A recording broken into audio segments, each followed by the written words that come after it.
A few months ago I made a call to action to break the record for competitive singles Pokemon's biggest tournament ever.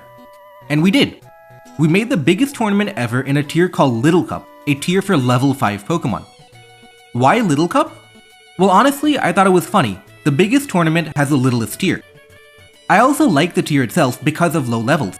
Stall does not exist and games are more fast-paced than level 100. The movement was a success and Little Cup Open became the biggest tournament with around 3,000 total participants and $1,000 of a total prize pool.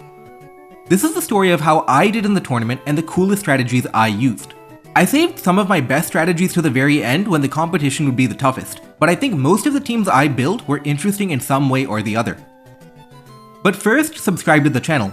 Most of you are not subscribed and it's free and helps out the channel a lot. First, we had the early rounds of the tournament. Tournaments on Smogon are not seeded in any way, so I could very well match up with some of the stronger players in the tournament like Pokeaim in round 1. You see, Little Cup Open is part of a bigger tournament called Smogon Grand Slam. There are different opens like UU Open, RU Open, NU Open, PU Open, Little Cup Open, and Uber's Open, where you get points to qualify you for the Grand Slam playoffs. This means that there are a lot of strong players in the tournament looking for points. Even if they don't play Little Cup regularly, for the most part, competitive Pokemon skill transfers over. If you're good at one tier, you probably have good enough fundamentals to understand any tier. Fortunately or unfortunately, depending on how you look at it, while it's true that there are many strong players in the tournament, there are a lot of new players too. To become the biggest tournament of all time, many people signed up who don't usually use Smogon. In fact, many people signed up for their first tournament ever. Not to say that these players are bad, but it's unlikely that they do well. With the luck I had, in the early rounds I didn't get matched up with any well-known players. Obviously I still had to be careful because anyone can lose to anyone, and I used some of my favorite strategies in the early rounds like Why Not Hail. Hail is an uncommon strategy and was ranked as a C grade strategy in the community viability rankings, but I didn't really agree. I like to use Hail. Slush Rush Alolan Sandshrew has a very powerful triple axle and it's both incredibly strong and incredibly fast. Wynut can then use Mirror Coat or Counter to trap Pokemon. Most of the time anyway. I used it relatively often in the early rounds and was able to get through without too much trouble. In fact, after the early rounds, Hail was bumped up to a B grade strategy in the community rankings. Smogon tournaments aren't live. Each matchup takes 1 week to complete, where you and your opponent mutually schedule your best of 3 series to be played at some point during the week. This is so that you aren't blocked from tournaments if you can't make a specific time. The first few rounds took about a month to finish. Also, you can change your team within a best of 3.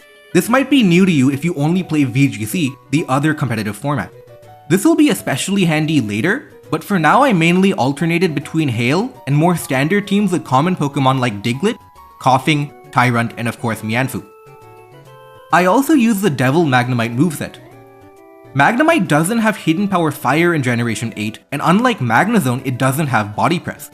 That means it had to get creative if it wanted to use Magnet Pull to trap Ferroseed, one of the top Pokemon in the tier.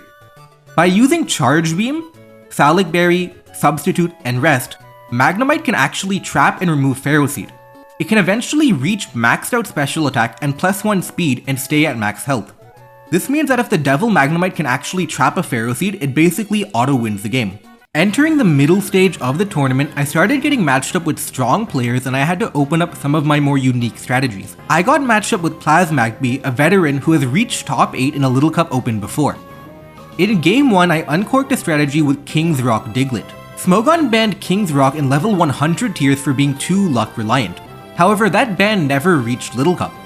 In general, in Little Cup, Eviolite and Berry Juice are the most common items by far, with other items like Life Orb and Choice Scarf coming in afterwards in the hierarchy. Eviolite and Berry Juice are so valuable that if you deviate from it, you better have a good reason, because otherwise you're missing out on a lot. As such, King's Rock was never really used and never got banned. Here, I used King's Rock Diglett with Beat Up. Each beat up hit has a chance to flinch, giving me an overall chance of around 50%.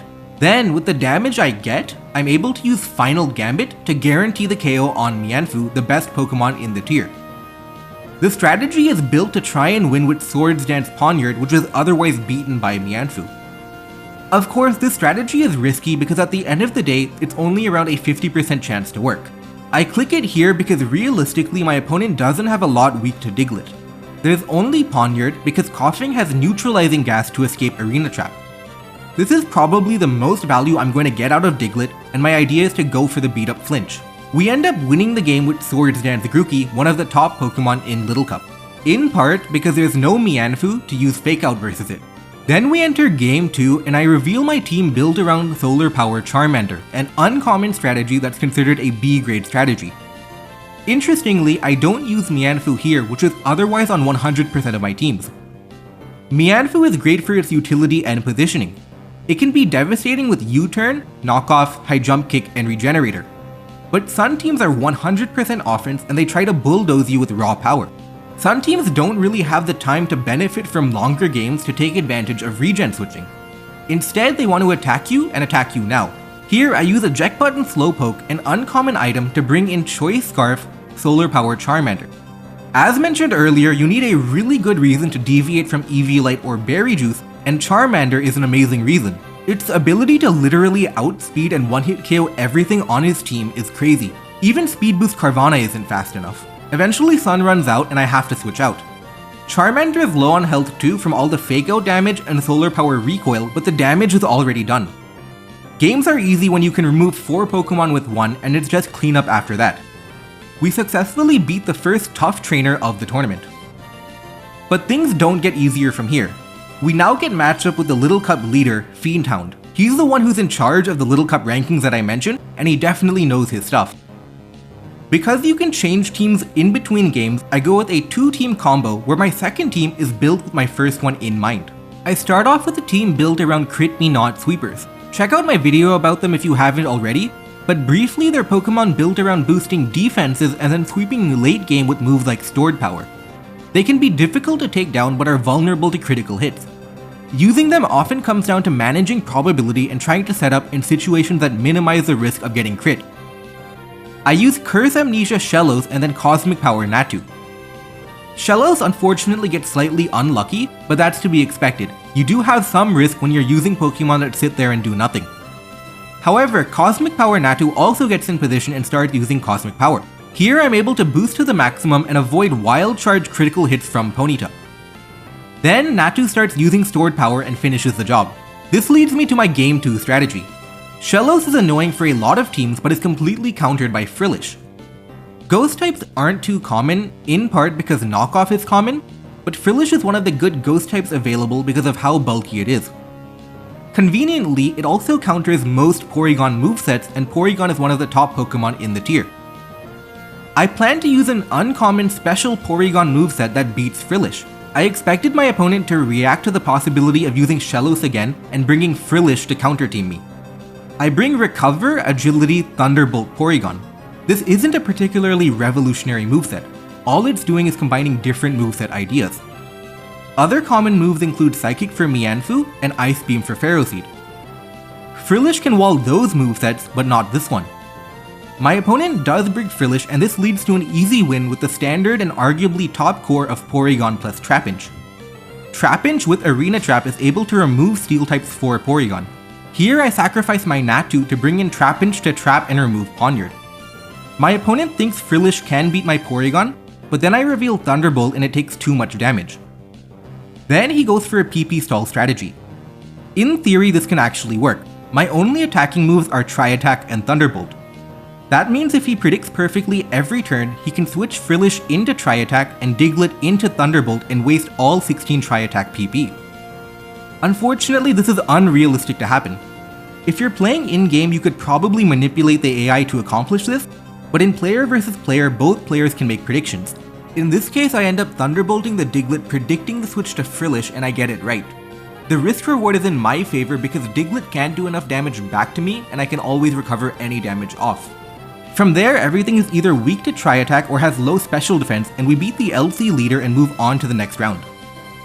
In the next round, we get matched up versus PyProd, someone who's played Little Cup before but is relatively unknown. A random, if you will. Game 1 starts off well, and by the way, this is why Krogunk is bad. It literally loses to Mianfu here despite having a type advantage, but I start getting outplayed. Even though he's down 5-6, he's pushing hard and I'm struggling. In part because I can't make heads or tails of his team structure. Is it Stealth Rock Poniard and Choice Scarf Mudbray? Or is it Choice Scarf Poniard and Stealth Rock Mudbray? Maybe none of them are Choice Scarf. Then he surprises me with defensive Teleport Porygon as a momentum gainer. Usually most Porygon are offensive. I switch in Natu to try and Magic Bounce Mudbray's Stealth Rock, but then he uses Rock Tomb to do more than 50%. Because Rock Tomb lowers speed, I can't even roost off the damage and I have to switch out. Later, Poniard comes in and I start thinking that for sure the Poniard must be Stealth Rock, so I switch in Natu aggressively and get knocked out by Knockoff. Now I'm really in trouble because I have no ground type resist and Mudbray has the strongest attack in Little Cup. I get outplayed hard and I can't make progress because Mudbray picks up a KO every time it gets in safely and Teleport Porygon lets it get in safely. I get crushed 5-0 heading into Game 2. Entering Game 2, he brings a very standard team and I don't think too much of it. Everything looks normal. They're all standard top tier Pokemon, probably running standard movesets and items. But then, he hits me with Reflect Staryu, and all of a sudden, I realize I'm f***ed. This isn't a standard team. It's a hyper-offensive team disguised to look like a standard team. He brought in Staryu to look like a normal attacker, and then he uses Reflect, Light Screen, Light Clay Staryu. I'm in huge trouble because I can't deal with Dragon Dance Tyrant behind Reflect and Light Screen. The one time I'm fighting a Tyrant, my Staryu doesn't have Ice Beam. Normally I can deal with something like Tyrant because Staryu can live one hit after a Dragon Dance and do around 60 to 70% with Hydro Pump.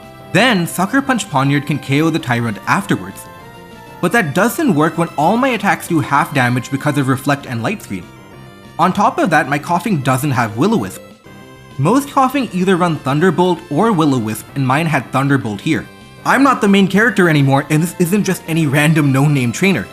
This is Red from Pallet Town and he's gonna turn me into an NPC. I have to dig in and at this point I'm just trying to find a way to survive. What it's going to be about for me is positioning. I have to position myself to deny Tyrant the win. Step 1 is to maneuver Stealth Rock onto the field and that's 12% of Tyrant's health gone when it comes in. If I can keep Tyrant in front of me, I can hold on to the game. Even at half damage, Tyrant can't set up on for example Poniard's Iron Head. He brings in Mianfu on my Stealth Rock and he's cutting me off tactically. Mianfu's normal counters are Koffing and Natu. But if Mianfu uses U-turn as I go to Koffing or Natu, then Tyrant Dragon Dances and wins the game. Effectively, he's removed 2 of my Pokemon from the game because I can't use them. I have to find a way to win with 4 Pokemon. Fortunately, I find an opening here. I take a risk and knock off predicting Mianfu not to use High Jump Kick. Then I sacrifice my own Mianfu. This lets me bring in my own Diglett who fortunately has Substitute, and I can use that to stall out Reflect and Light Screen turns while also denying entry to Tyrant. I do that and remove Mianfu. Grookey comes in next and it adds more complications. Grookey often uses Swords Dance and Koffing is a 100% counter. However, I'm still scared of Tyrant using Koffing as food and setting up Dragon Dances versus it. In particular, grassy terrain means that Tyrant starts healing health too. Grookey can one-hit KO Diglett with Grassy Glide, but I reveal the uncommon Sludge Bomb to knock out Grookey who presumably used Swords Dance. Nobody expects a special move on physical Diglett and it's the perfect move to lure and KO the Grookey. The Diglett moveset is keeping me in the game right now because it keeps on denying Tyrant from coming in. Koffing comes in next and I substitute spam to waste as many grassy terrain turns as I can. It's all about preparing the best possible position versus Tyrant. My most likely damage output is around 70, although I could have gotten lucky and knocked out the Koffing immediately. Instead, it uses Memento and brings in Poniard who lives Earthquake and uses Rock Polish. But the storm has been weathered. We sacrifice Diglett then go to Koffing. Koffing has been removed from jail and I can use it here because the screens are gone and there's no more grassy terrain. Koffing knocks out Poniard and Tyrant comes in next. I switch in Staryu as Tyrant Dragon Dances and then live Rock Blast which had less than a 20% chance of KOing me and I fire back with a Hydro Pump. Then it becomes a little bit of a mind game as he tries to PP stall 8 Sucker Punch. I get the predict right and Iron Head on a Dragon Dance and we barely escape Game 2. Unfortunately for my opponent, Game 3 is where the wheels fall off. All of us have that window of opportunity and if you don't take it while you can, sometimes it runs away. He brings a Crit Me Not Shellos team. He uses Munchlax too but makes a mistake and lets me knock it off removing Berry Juice. This is important as Munchlax's claim to fame is to use Berry Juice Recycle and stay healthy. Recycle does not work on a knocked off item. Without the ability to heal, the slow Munchlax basically can't do anything and is garbage for the rest of the game. Then, the Crit Me Not Shellos has to fight my Eviolite Porygon. Shellos not only has to avoid the critical hit, but it has to avoid the Tri-Attack luck too, which becomes unlikely. Tri-Attack freezes the Shellos and it never unfreezes, and with an effective 6 vs 4, I'm able to clean up the team for an anticlimactic Game 3. I was able to scrape through the toughest opponent yet. Also, Fuzzy Bunny 666 lost in this round and they were the first time Smogon user who made it the farthest. If you're watching this, Fuzzy Bunny, nice work. Not many people make it this far in their first tournament. With that, we enter the quarterfinals and the winner of this game actually gets paid. The prize pool is for semi-finalists and above, so this is a big game. Good artists borrow, but great artists steal, and I loved some of the ideas that PyProd made, so I decided to use them myself. I took his Reflect Staryu idea and removed some of the things I didn't like on the team, like Rock Polish on Ponyard. Reflect Staryu baits in Ponyard, who tries to switch into a normal attacking Staryu. Then it uses Thunder Wave versus it and gets up Reflect and Light Screen. The first round of attacks don't break through, but by the second time I'm able to set up Reflect and I go to Crit Me Not Natu, whose only check is a paralyzed Ponyard. Ponyard has to not only crit but also break Paralysis, which combines to be an unlikely event. Cosmic Power, Heat Wave, Stored Power Natu breaks through and leads to a Game 1 win. Game 2 is a matchup of relatively standard versus standard, except I think I have an upper hand with Archen, which is an uncommon pick. I'm using a mixed attacker with Heat Wave, which means that I have super effective attacks versus most of the team. I lead with it to immediately cause damage. Most Carvanha don't run maximum speed, they instead use Adamant because they're always getting the speed boost anyway. Knowing this, I stay in turn 1 expecting to outspeed, but I get KO'd because it's a rare Jolly Carvanha and it wins the speed tie. I lose one of the most valuable pieces of the game on turn 1. I get a little net lucky over the course of the game, but nothing too major, and I lose Game 2 off of the poor start and I wasn't able to outplay my way back into the game. In Game 3, I go back to what works. Crit Me Not Sweepers. I feel like I have a good enough grasp on the probabilities and they are genuinely extremely threatening Pokemon overall. The game ends in a very tense fight with Shellos trying to avoid the crit from Carvanha and thankfully pulls through and sends us to the semifinals. In the semifinals, I'm fighting Dormoney, who is relatively unknown. In Game 1, I use a mostly standard team with an unexpected Life Orb Natu moveset. Natu almost never uses Life Orb, and I use it here to lure and knock out Larvesta. This is a big deal because Munchlax teams are very weak to Mianfu, the best Pokemon in the tier. Most Munchlax teams have to use more than one fighting check to handle Mianfu, in this case Larvesta and Mareanie. With Larvesta gone, that leaves only Mareanie, but Mareanie gets trapped and KO'd by Diglett. Without a switch into fighting types, Munchlax and Ferroseed get punished and it's a crushing defeat. That one turn with Larvesta versus Natu sealed the game. In Game 2, I go back to one of my favorite teams that you've seen a lot of so far. What I like about the team is that yes, it uses a very standard powerful core of Porygon and Trapinch, but it's also easy to customize. I can adjust Porygon and Natu movesets to always maintain a surprise factor, even when I'm reusing a team from a previous round. Long term, Dormoney's team is very weak to Tri-Attack Porygon. The only normal resist is Amora, who is weak to Stealth Rock, which means it takes a lot of damage switching in. In the end, there's some pivoting around between both of our Mianfu Mareanie Regenerator cores, but every time Porygon comes in on Mareanie, it threatens a KO and that causes too much pressure. Ultimately, Porygon is too much to handle and we secure the win in Game 2 to move on to the finals. The finals is actually a 3-person finals because around 3,000 people signed up. I've saved up some of my best techniques for the finals and I'm excited to use it here. First up, I'm playing Raichy. Raichy isn't known for playing Little Cup. He's one of those strong players looking for Grand Slam points. I bring my trusty Porygon Trapinch core to Game 1 and it dominates. Trapinch removes Ponyard and I get key knockoffs on Pokemon like Mianfu. Everything on the team is in range of the Death Robot and after one agility we outspeed and one-hit KO everything. Everything dies and we get a very clean Game 1 victory. In Game 2, I still love PyProd's idea and I use the concept again, but this time with Reflect Light Screen Abra pretending to be a regular attacker and with Dragon Dance Onix, who is normally only a Stealth Rocker. Before I get my screens up, I go for a Tyrant win and end up revealing Thunderfang and Firefang, which lures Ferroseed. Both are uncommon moves. This is extremely important and will come up again later. Most people prefer Rock Blast and Close Combat for more consistency. Tyrant faints, but I'm able to set up with Abra later and create a situation for Onix Dragon Dance to win. Reflect means Onyx takes nothing from physical attacks, but there's one complication. What ability is my opponent's Onyx? Onyx has two abilities, Sturdy and Weak Armor. If it's Sturdy Onyx, then I shouldn't Earthquake because all I'll do is trigger Sturdy Berry Juice. Instead, I should Rock Blast to remove Sturdy and then EQ to get the KO. But if it's Weak Armor, then Rock Blast is a losing play because it gives Onyx enough of a speed boost to outspeed me. If it's Weak Armor, I should Earthquake and knock it out because there's no Sturdy to stop me. Both are equally common and equally viable. I don't know what play to make, and I guess that it's Sturdy Onyx. Unfortunately, I guess wrong and it's Weak Armor. I give it a speed boost and I end up taking too much damage now. I'm out of resources and now Grookey can't beat Ponyta and I lose game 2. Then we enter game 3 and I pull out a secret strategy. It looks like a standard Mianfu versus Mianfu lead, but I'm actually EV'd at HP and defense instead of speed. That way I always live high jump kick and I'm always slower, which lets me U-turn into Life Orb Diglett. Life Orb Diglett then gets the one-hit KO with Earthquake. Now this opens up Swords Dance Poniard, which is very difficult to deal with when you don't have a Mianfu. The strategy works perfectly, but there's a little trick to the strategy that I haven't mentioned. If he knew, he could have figured out my EV spread after turn 1.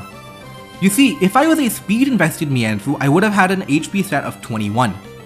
Fake Out does 3 damage, which means 18 out of 21, which is 85.7%, which displays as 86% on Pokemon Showdown. However, versus a bulky Mianfu like me with 24 HP, 21 out of 24 is 87.5%, which rounds up to 88.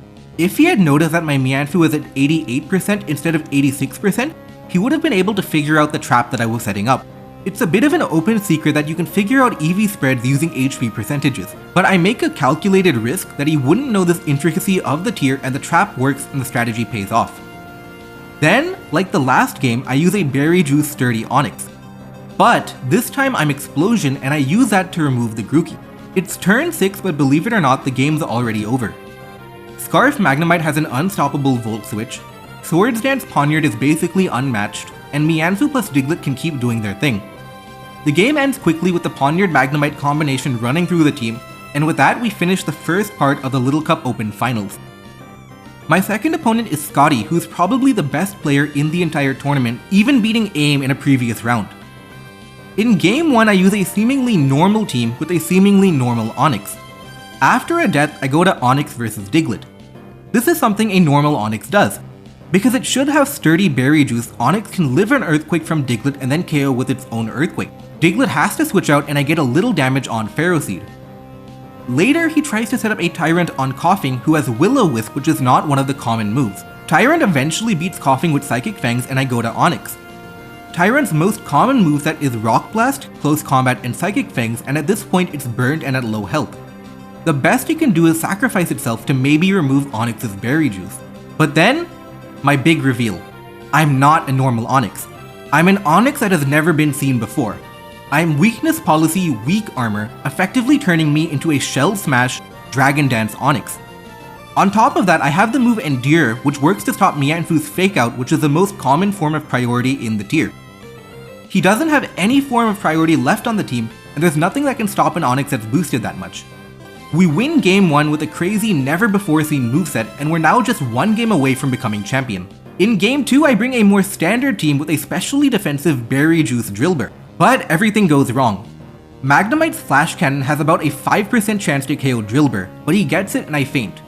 In the same way how I beat Raichy with Scarf Magnemite, I'm now in trouble here too because without a ground type, Magnemite can keep spamming Volt Switch and I can't stop it. I eventually get ground down by the combination of Scarf Magnemite and other attackers like Scarf Porygon, and I end up losing the game. We enter game 3 and now it's time for my trump card. A Pokemon literally never before seen in competitive play. I use the Pokemon Binacle. Binacle is never seen and it's considered complete trash. It has a usage rate of 0.01% on the Pokemon Showdown ladder and has no mention on the viability rankings. There isn't even a recommended moveset on Smogon. Smogon makes recommended movesets for all Pokemon worth using, but they don't bother making them for trash Pokemon. But here I am using it in one of the biggest games of the tournament when I'm one win away from becoming champion. It's because I believe in it and it does exactly one thing well. It's a Shell Smasher that can beat Pharaoh Seed because it has Tough Claws boosted Cross Chop. Other Shell Smashers like Shelder can't beat Pharaoh Seed, and that is important to me. I'm using the same PyProd screen strategy except this time with Natu. Admittedly, this isn't a completely disguised team like my other ones.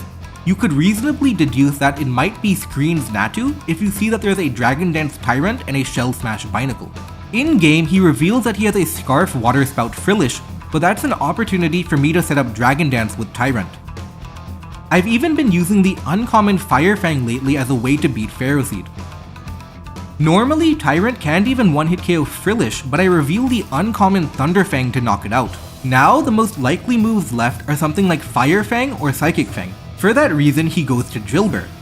But then, I reveal the extremely uncommon Ice Fang Tyrant, which is the most uncommon Fang move. In fact, I've never seen it before. I knock out the Drillbur, and now that I have one move slot left, it's either Fire Fang or Psychic Fang.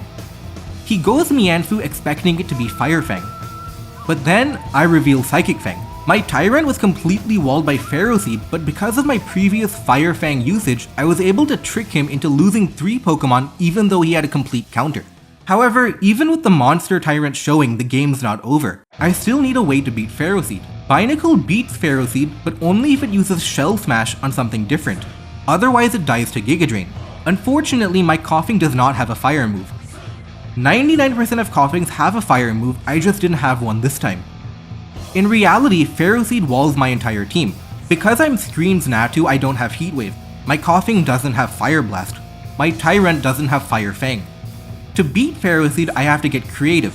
I have to find a way to Shell Smash on a different Pokemon. But how do you force Pharaoh Seed out when you have nothing to force it out? You have to pretend you have what it takes. I confidently switch in Coughing to Pharaoh Seed. I have absolutely nothing that can do meaningful damage to it, but that's not something he knows, and it's not something I want him to find out either. I scare the Pharaoh Seed, then go to Natu to set up Light Screen.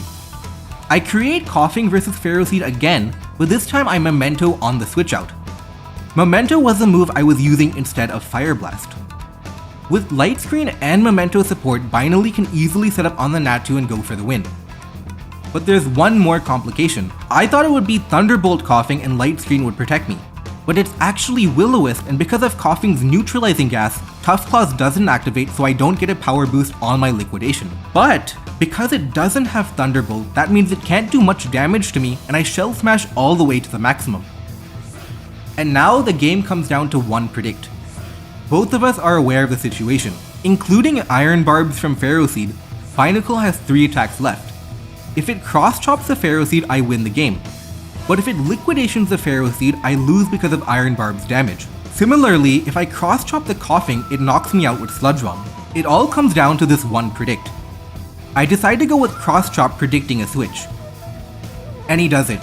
He switches to Pharaoh Seed and Binacle knocks it out. Now, everything else dies to liquidation, and we win the biggest tournament in Smogon history with a Binacle, a Pokemon no one had ever considered before. A wild ride that I was happy to be a part of, thanks to everyone who first of all participated and made this the biggest tournament ever, and thanks to everyone who supported me along the way. For those of you still interested in Little Cup content, check out the recently started Little Cup YouTube channel, which has a lot of coverage of Little Cup games. Thank you all, and see you next time.